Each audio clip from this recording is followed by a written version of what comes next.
Bom dia, meninas. Tudo bem com vocês? Vamos aqui para mais uma lição, né? A última lição que fala sobre a mulher cananeia, né? Vamos aí fechar os nossos olhos, vamos estar em oração agora nesse momento.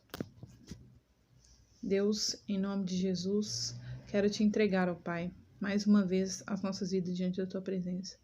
Pois o inimigo, Pai, todos os dias ele quer nos oprimir, quer nos dizer que nós não somos capazes, quer fazer com que a gente desista daquilo que o Senhor já liberou sobre as nossas vidas, daquilo que o Senhor já fez por nós. Nós repreendemos, ó Pai, toda ação maligna. Todas as vezes, ó Pai, que eu me sento aqui para gravar uma aula, seja para fazer qualquer coisa, ó Deus, o inimigo, ele vem com as estratégias. Eu repreendo, Deus, em nome de Jesus, toda ação maligna, em nome de Jesus, toda opressão, tudo aquilo que nos impede, ó Pai, de avançar. Deus, nos dê paciência. Nós sabemos, ó Pai, a tua palavra diz que quando a gente pede paciência vem tribulação. Mas nos ajude, Senhor, a ser paciente. Nos ajude a ter a fé, a esperança. Nos ajude, ó Pai, a sermos mulheres segundo o teu coração, que entende as coisas e sabe lidar com elas, que tenha sabedoria, entendimento na tua palavra. Pai, nos dê estratégias, ó Pai, para vencer os dias maus. Não queremos ser mulheres ociosas, mas queremos ser mulheres ativas. Ó Pai, e nós queremos te agradecer, ó Pai, porque sem fé é impossível te agradar. E nós sabemos que o Senhor é o Deus do impossível, que o Senhor faz coisas aonde não há mais saída. O Senhor vem e age, porque o Senhor é o Senhor. Não porque nós merecemos, mas porque o Senhor é grande e fiel. E o Senhor ama os seus filhos. Obrigada por isso, Deus. Nos direciona, Pai, com esse aprendizado nessa manhã. Em nome de Jesus, revele-nos a tua palavra. Em nome de Jesus. Amém. Meninas, vamos abrir as nossas Bíblias aí em Atos, capítulo 10. Atos, capítulo 10. Fala assim: morava em Cesareia um homem de nome Cornélio, centurião da corte chamada italiana, piedoso e temente a Deus com toda a sua casa, e que fazia muitas esmolas ao povo, e de contínuo orava a Deus. Esse homem observou claramente durante uma visão, cerca da hora 9 do dia, um anjo de Deus que se aproximou dele e disse: Cornélio. Este, fixando nele os olhos e possuído de temor, perguntou: que é, Senhor? E o anjo lhe disse: as tuas orações e as tuas esmolas subiram para a memória diante de Deus. Agora envia mensageiros a Jope e manda chamar Simão, que tem por sobrenome Pedro. Ele está hospedado com Simão, curtidor, cuja residência está situada à beira-mar. Logo que se retirou, o anjo lhe falava. Chamou 2 dos seus domésticos e um soldado piedoso, dos que estavam a serviço. E havendo-lhes contado tudo, enviou a Jope. Os enviou a Jope. No dia seguinte, indo eles de caminho e estando já perto da cidade, subiu Pedro ao eirado por volta da hora 6ª, a fim de orar. Estando com fome, quis comer, mas enquanto lhe preparavam a comida, sobreveio um êxtase. Então viu o céu aberto e descendo um objeto como se fosse um grande lençol, o qual era baixado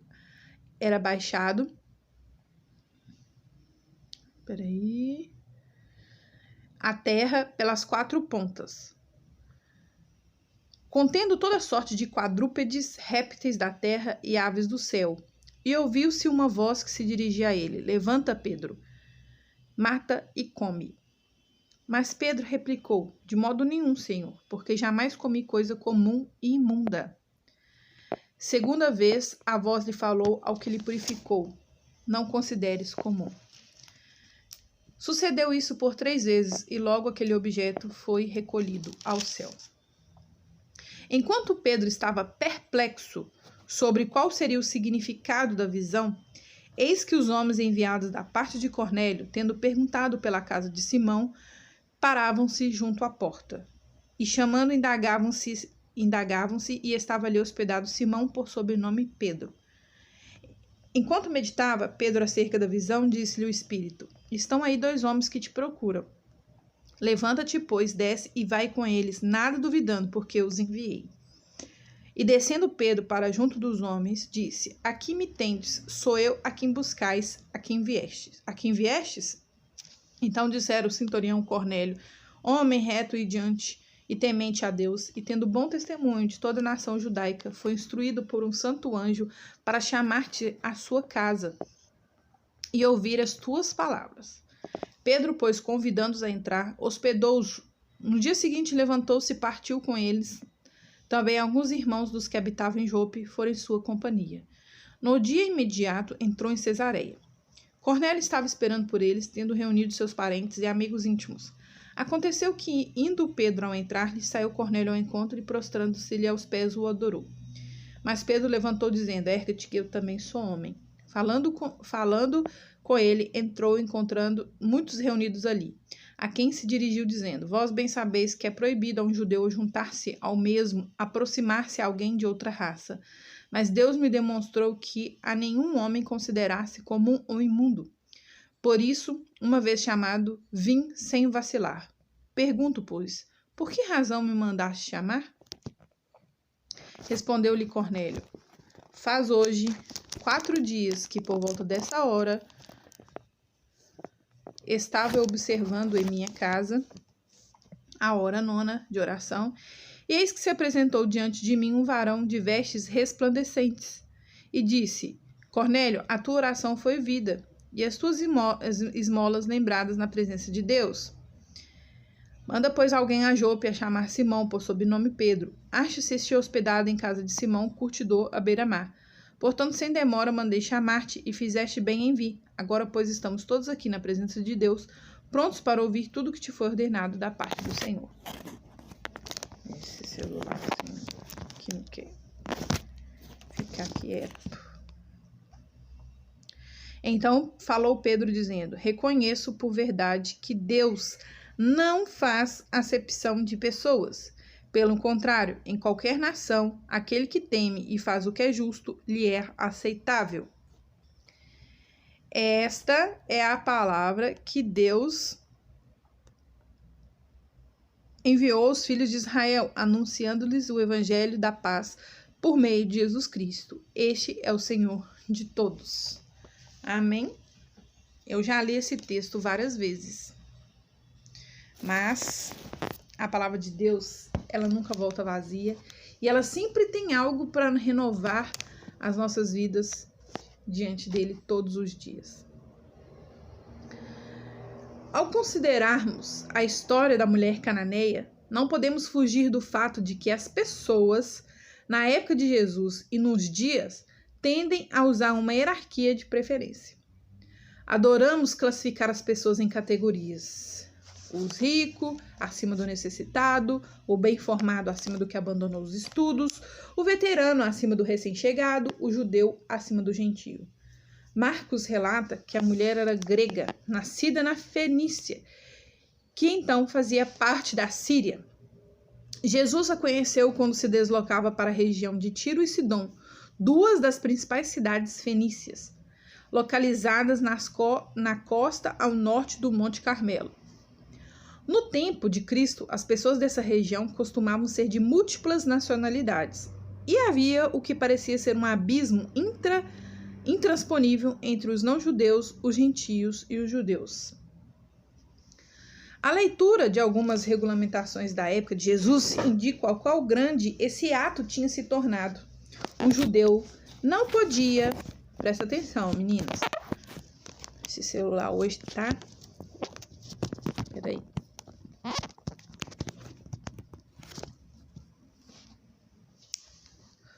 Um judeu não podia tomar leite tirado pelos gentios ou comer da comida deles. Os judeus não podiam ajudar uma mãe gentia no momento de extrema necessidade. Médicos judeus não podiam atender pacientes não judeus. Nenhum judeu tinha algo a ver com o gentio, pois eles eram impuros. Exceto, claro, se esse judeu fosse Cristo. A curiosa conversa de Jesus com a mulher cananeia lançou uma suspeita entre os discípulos quanto a uma nova ordem à vista. Ao curar a filha da mulher, ele deixou sua posição bem clara. Estava mais preocupado em trazer todos para dentro do que deixar certas pessoas de fora. Essa tensão entre judeus e gentios continuaria depois da morte de Jesus, da ressurreição e da ascensão aos céus. Pedro sentiu isso ao receber de Deus uma visão que o levou a repartir uma refeição. A mensagem de Cristo com um gentio de nome Cornélio. A cultura dele dizia, mantenha distância aos gentios. Cristo dizia, construa pontes até os gentios. Pedro precisou fazer uma escolha e teve de defender tal opção, quanto outros judeus seguidores de Jesus o criticaram, dizendo, você entrou na casa de homens incircuncisos e comeu com eles. Mas Pedro não podia negar que Deus o havia enviado para compartilhar a palavra de Cristo com aqueles gentios. E também não tinha como negar os resultados que testemunharam quando o Espírito Santo veio sobre eles, assim como os crentes judeus reunidos no cenáculo no Pentecoste. Na verdade, tudo o que pode fazer foi sacudir a cabeça, já que todas as suas crenças acerca dos gentios tinham virado pó. Agora, entendo de verdade que para Deus cada pessoa é igual a outra, disse ele. De todas as nações, Deus aceita todo aquele que teme e faz o que é justo. Recapitulando. Nos tempos bíblicos, havia um preconceito radical entre judeus e gentios. Os judeus se referiam aos gentios como cães, considerando impuros e agindo como se nada tivesse a ver com eles. Nenhum judeu ortodoxo entraria na casa de um gentio, muito menos se sentaria à sua mesa para comer. A visão de Pedro o convenceu de que, assim como não há carne de animal pura ou impura, nenhum ser humano deveria ser considerado limpo ou imundo. Por meio da revelação de Deus, Pedro reconheceu que Jesus Cristo havia morrido para todos os povos. O nosso Jesus, ele é simplesmente maravilhoso em todos os quesitos, porque ele nos ensina todos os dias, né? Estou procurando um pouquinho mais de luz aqui. Ele nos ensina todos os dias o que fazer e o que não fazer. Jesus, mediante essa história de Pedro aqui, se a gente for pontuar aqui, isso vira uma pregação enorme. Do que Pedro pensava, do que Deus manda ele fazer, da obediência de Pedro. E de o que ele deseja de nós enquanto filhas dele. Nessa história da mulher cananeia, né, Jesus estava ensinando ali para os seus discípulos que não tinha não tinha nada a ver com se a pessoa era gentia ou se a pessoa era judia, mas que ele tinha vindo para todos e ele queria, era o quê? Fazer com que todos, estava mais preocupado em trazer todos para dentro do que deixar pessoas para fora. Jesus não está preocupado se ele era ladrão, se era prostituta, se ela era cananeia, se ela era samaritana. Não, ele está preocupado com o coração, com a atitude, do que aquela pessoa ela tem vivido. Olha para vocês verem. Deus não faz acepção de pessoas. Lá no versículo 34, 35 e 36. Olha o que Pedro entendeu. Pelo contrário, em qualquer nação, aquele que teme e faz o que é justo, lhe é aceitável. Esta é a palavra que Deus enviou aos filhos de Israel, anunciando-lhes o evangelho da paz por meio de Jesus Cristo. Esse é o Senhor de todos. Cornélio era judeu? Não. Mas Cornélio, lá no início, fala que ele é o quê? Um homem temente a Deus. Um homem que fazia ele era piedoso, temente a Deus, e tudo que ele fazia, ele ajudava as pessoas, o próximo. Ele dava esmolas, ele alimentava. E o que mais Jesus fala pra gente hoje, no nosso dia a dia, não é isso? Alimente, ajude os meus pequeninos, não é? Então, por que a gente tem tanto preconceito? A palavra de Deus está dizendo aqui que se ela teme e ela faz o que é aceitável, ela é considerada uma justa. A mulher cananeia, olha aqui, a cura da mulher cananeia é apenas uma das muitas vezes em que Jesus derrubou barreiras sociais. Quantas barreiras sociais nós já derrubamos? Quantos paradigmas nós já derrubamos? Por causa do amor de Jesus. Por causa daquilo que ele tem para mim, do que ele tem para você. Com base no que vemos sobre as reações dos discípulos a esses episódios, levou um tempo para que eles compreendessem a aceitação de Cristo, dessa gente excluída e de sua identidade cultural. Jesus, aqui, ele tinha quebrado várias barreiras. Um judeu não podia se associar com um gentio. Não comer animais impuros. Nem entrar na casa, não foi isso que a gente leu lá? Então Deus estava mostrando para Pedro, olha aqui, eu vim para todos. E é isso que eu quero que vocês façam.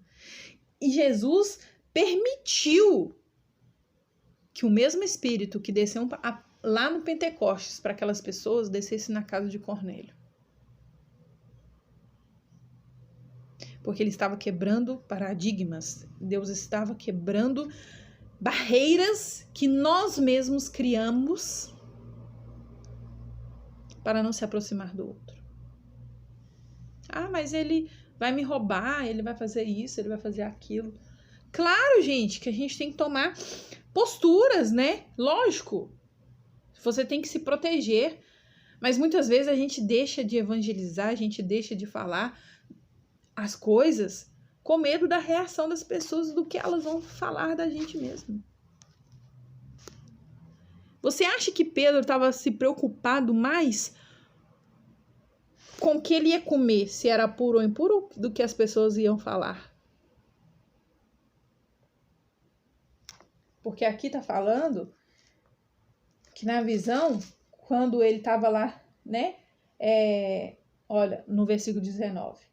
Enquanto meditava, Pedro, acerca da visão, disse-lhe o Espírito: estão aí 2 homens que te procuram. Levanta-te, pois, desce e vai com eles, nada duvidando, porque eu os enviei. Não questione. Nada duvidando. Não questione, só pega e faça aquilo que eu estou te pedindo você para fazer.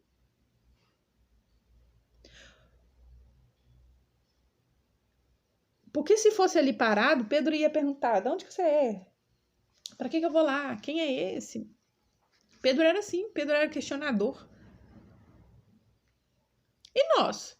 Também somos questionadoras todos os dias. Se Deus vira para você e fala assim: olha, você vai pegar o seu arroz que tá lá, todo ele, e você vai dar para um morador de rua, para uma mulher aí, dependente. Deus! Mas eu não tenho dinheiro para comprar outro. Deus, mas qual que vai ser o alimento que eu vou fazer para os meninos hoje? Ele está preocupado com o seu coração, com a sua postura. O que ele vai fazer, é ele que vai fazer, não é você. Muitas vezes nós queremos questionar Deus, queremos mostrar para ele que a gente sabe mais que ele. E não é isso que ele está nos dizendo hoje. Tudo tem a ver comigo, não com você. O que eu quero fazer é algo tão grandioso, só que vocês não conseguem enxergar. Vocês limitam. Limitam os presbiterianos, limitam os batistas, limitam até mesmo os católicos. Barreiras de religiosidade. Agora imagina só o poder estrondoso que seria juntar todos que amam Jesus, que temem a Jesus, todos em oração em prol do nosso país, em prol das causas de ajudar o próximo. Seríamos uma nação vencedora. E viveríamos cada dia um avivamento estrondoso. E viveríamos coisas sobrenaturais, porque é isso que Deus quer. Sabia? Mas nós não somos capazes. A nossa religiosidade, ela tem que gritar mais alto.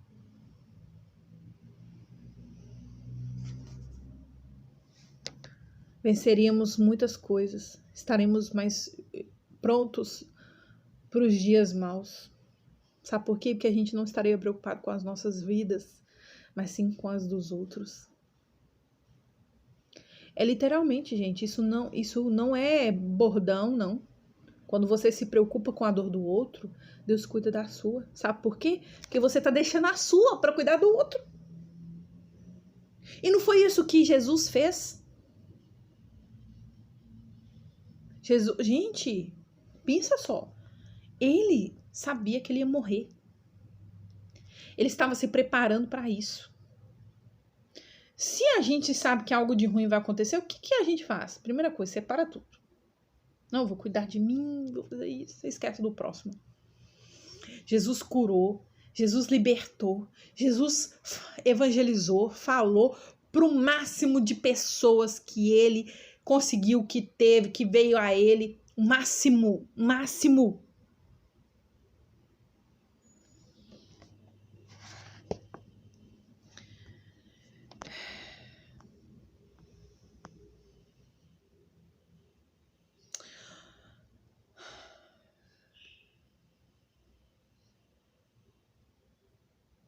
Lá no versículo 13,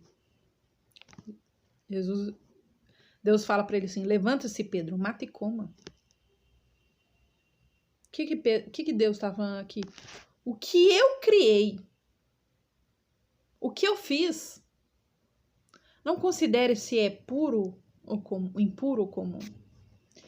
Quem é você para falar o que é ou o que não é? Se eu tô falando para você, levanta, mata e coma. Levanta, vai e faça. Levanta, vai e cuida.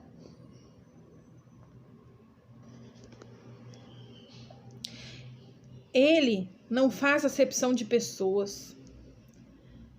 Que teme, todos os que temem a ele faz o que é justo e aceitável. Ele é Senhor de todos. Ele é Senhor de todos. Ele não faz acepção de pessoas. Quem faz acepção de pessoas escolhem as coisas a dedo somos nós. Ele não.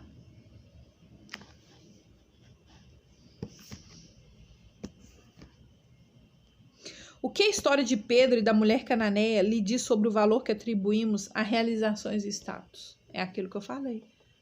Estamos preocupados com a nossa religiosidade. Estamos preocupados com o que o outro vai falar. Não o que Deus vai falar de mim, de você. É isso que importa. Lá na frente, ele vai se importar com quantas pessoas que a Camila falou de mim. O quanto que as pessoas, ele vai se importar o que eu fiz, as minhas posturas, como que eu reagi a elas. É isso. Não o que a Camila construiu aqui, não. Se a Camila teve casa, se a Camila teve carro, quantos filhos que a Camila teve, não. Ele quer saber quantas pessoas eu fiz a se apaixonar por ele e querer ele instantaneamente. É isso. A história da mulher cananeia nos leva a ponderar a mesma verdade que Pedro levou em consideração quando Deus o conduziu à casa de Cornélio. Deus me mostrou que eu não deveria chamar impuro ou imundo a um homem nenhum. A vida seria tão mais fácil para nós sem essa ordem. Enquanto pudermos taxar as pessoas de comuns ou inadequadas, nós a colocaremos em algum lugar bem distante e tocaremos nossa vida separadamente. Os rótulos nos eximem de responsabilidade. Então, ao categorizar, podemos lavar as mãos e ir embora. Ah, conheço o João, ele é alcoólatra. Tradução. Por que ele não se controla? O novo chefe é um democrata liberal. Tradução. Será que ele não percebe como está equivocado? Ah, sei quem é. Sei quem é. Ela é divorciada. Tradução. Ela tem uma senhora bagagem.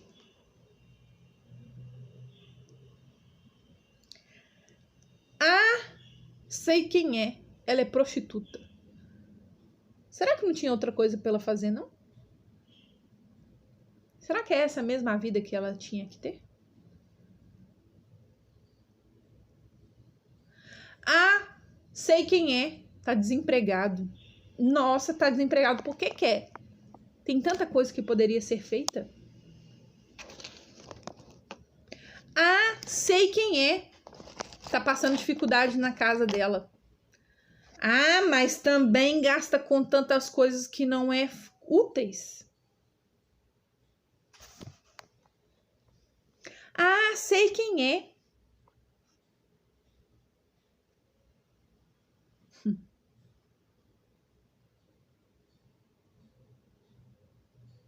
Ah, sei quem é. Estamos todos os dias prontas e com as línguas afiadas a julgar as pessoas, a fazer acepção de pessoas.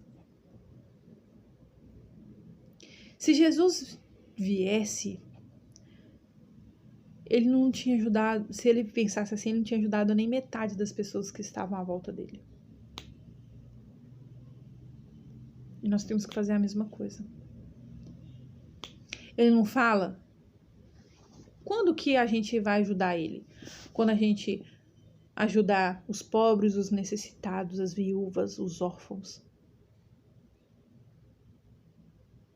A gente está ajudando a ele, aos pequeninos dele. É isso que ele ama. É fácil demais amar a Deus e o próximo. Aquele que pisa no nosso calo todo dia. Aquele que fala mal da gente todo dia. Esse você é capaz de ajudar?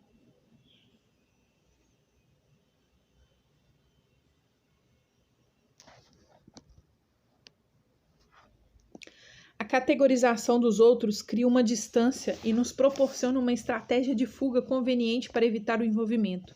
Jesus, porém, lançou mão de uma abordagem completamente diferente. Ele só cuidava de incluir as pessoas, nunca excluí-las. Aquele que é palavra tornou-se carne e viveu entre nós. Cristo tocou nos leprosos, amou os forasteiros e passava tanto tempo com gente festeira que as pessoas o chamavam de beberrão, amigo de publicanos e pecadores. Mateus 11:19. Vai lá e lê o que fala. O racismo não impediu Jesus de ajudar a mulher cananeia. Os demônios não impediram de libertar a filha dela. A página dele no Facebook incluía curtidas de Zaqueu, o mestre das armações de Mateus, o fiscal da Receita Federal e umas à toa que eles conheceram na casa de Simão.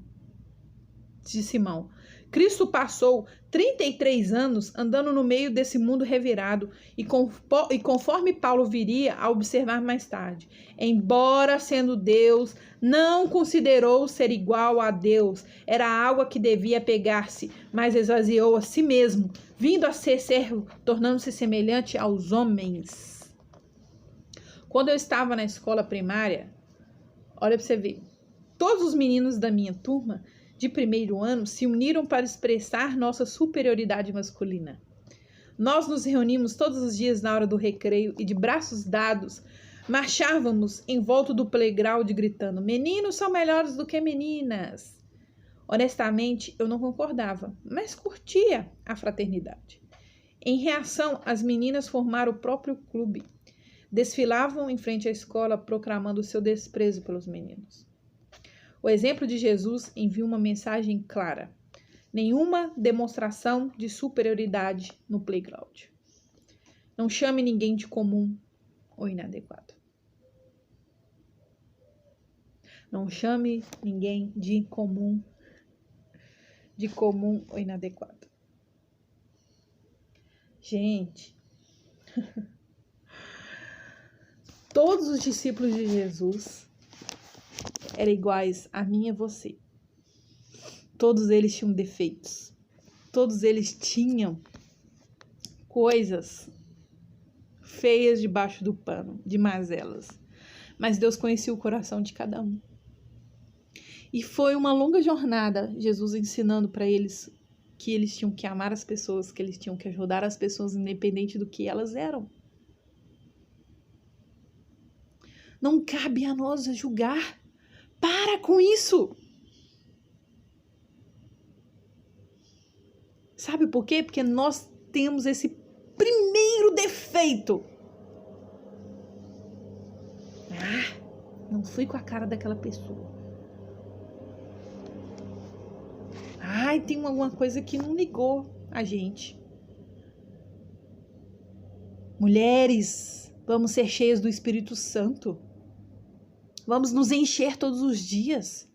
Seja mulheres que abençoam, seja mulheres que falam, seja mulheres de atitude. E para de ficar criticando a vida dos outros. Para de ficar metendo bedelho na onde que não é para você meter. Ajuda. Para de fazer acepção de pessoas. Para de escolher quem que você vai ajudar, quem que você não vai ajudar. Escolhe pessoas para você ajudar daquelas que você nunca imaginou ajudar.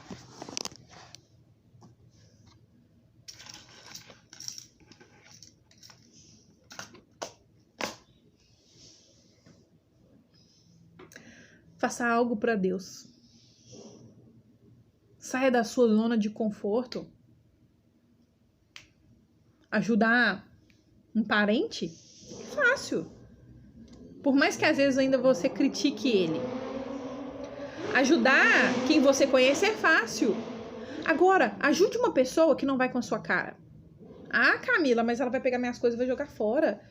Deixa Deus fazer algo novo na sua vida. Vai viver o novo de Deus.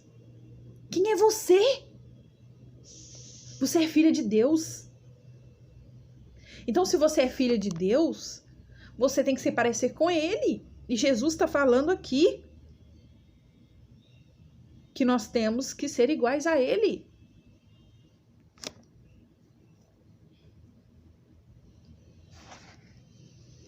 Olha para vocês. Filipenses 2, do 5 a 8. Tendes em vós o mesmo sentimento que houve também em Cristo Jesus? Pois ele, subsistindo em forma de Deus, não julgou com usurpação o ser igual a Deus. Antes, a si mesmo se esvaziou, assumindo a forma de servo, tornando-se semelhança de homens e reconhecido em figura humana. Então, ele é reconhecido em figura humana, né?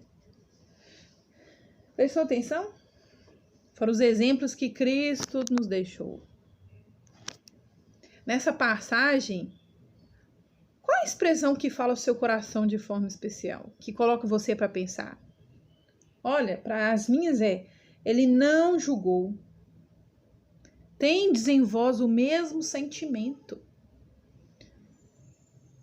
Se esvaziou, se tornou servo. São essas palavras que eu penso todos os dias, sabe? Tendes o mesmo sentimento que houve também em Cristo Jesus. Sentimentos de Amar ao próximo, dependente dos erros dele, de perdoar, de se humilhar, de amar. A história de Pedro nos ensina a ver os outros assim como Jesus os vê. A mulher com hemorragia nos mostra que basta a mão estendida com um punhado de fé. E por intermédio da mulher cananeia, aprendemos que a fé que faz Deus sorrir é aquela da total dependência do seu poder. Ela não tinha influência nenhuma, origem especial nem conhecimento a oferecer. Simplesmente confiou na obra do Salvador e então recebeu a dádiva da cura, com humildade e gratidão. Não pediu para retribuir seu favor, nem perguntou o que deveria fazer para conquistar seu ato de bondade. Não, apenas recebeu o que Cristo tinha que dar. Quando Deus sorrir com a nossa fé, quando Ele nos oferecer a dádiva de corações curados, uma nova identidade e um lar celestial, que possamos fazer o mesmo, apenas receber. É como a história sobre o soldado raso do exército de Napoleão, que foi atrás do cavalo do imperador quando ele fugiu. Quando finalmente resgatou o animal e devolveu a Napoleão, o governante segurou as rédeas e disse, sorrindo para o soldado empenhado: "Obrigado, capitão." O soldado arregalou os olhos ao ouvir aquilo e em seguida perfilou-se, bateu continência e exclamou incisivamente: "Obrigado, senhor." Imediatamente o soldado foi até o alojamento, pegou seus pertences e dirigiu-se aos aposentos dos oficiais. Então pegou a antiga farda, levou-a ao intendente e trocou pela de capitão. Segundo a palavra do imperador, ele passara de soldado raso a capitão. E ele não discutiu, não deu de ombros e também não duvidou, pois sabia que quem tinha o poder para promovê-lo havia tomado aquela decisão e tratou de aceitar. Gente, olha isso. Aceite aquilo que Deus tem para você. Não duvide. Entretanto, raramente aceitamos. Preferimos obter a salvação do modo antigo, lutar por ela. Achamos que aceitar a graça é admitir o fracasso. Um Deus mostrando como somos bons, em vez de admitir quão grande Ele é. Nós nos inebriamos com a doutrina, nos sobrecarregando de regras e pensamos que o Criador vai sorrir com nossos esforços. Ele não sorri. O sorriso de Deus não é para um andarilho saudável que se gaba de ter feito o percurso sozinho. Ele sorri sim para o leproso aleijado que implora ao Altíssimo por uma montaria. Assim foram as palavras da mulher cananeia, a qual sabia que seu pedido era ridículo, mas também sabia que Jesus era o Senhor. As palavras do profeta Daniel poderiam ter sido dela: "Não te fazemos pedidos por sermos justos, mas por causa da tua grande misericórdia." A mulher veio e jogou-se aos pés de Cristo por alimentar a esperança de que ele responderia a sua prece com base na bondade dele e não no valor dela, e ele atendeu com um sorriso. E quando penso sobre as orações que Deus ouviu de mim, a despeito da vida que tive, acho que ainda deve estar sorrindo.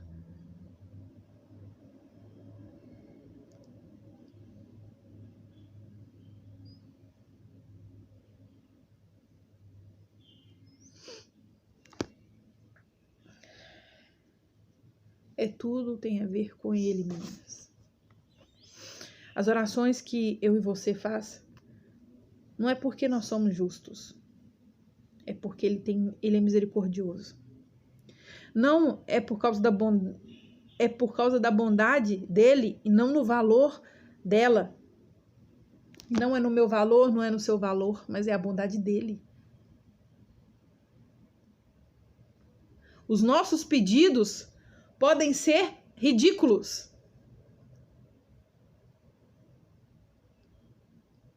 mas Ele é o nosso Pai, Ele é Senhor. Ele sabe da minha dificuldade, Ele sabe da sua. Amém? Deus está mais preocupado em incluir todos do que excluir certas pessoas. Entenda isso. Cristo é o nosso exemplo de como amar os outros sem rotular. Jesus se alegra em atender às nossas orações com base em sua bondade e não na percepção que temos do nosso valor. Jesus se alegra em atender às nossas orações com base em sua bondade e não na percepção que temos do nosso valor. Amém? Essa é a nossa última lição sobre a mulher cananeia.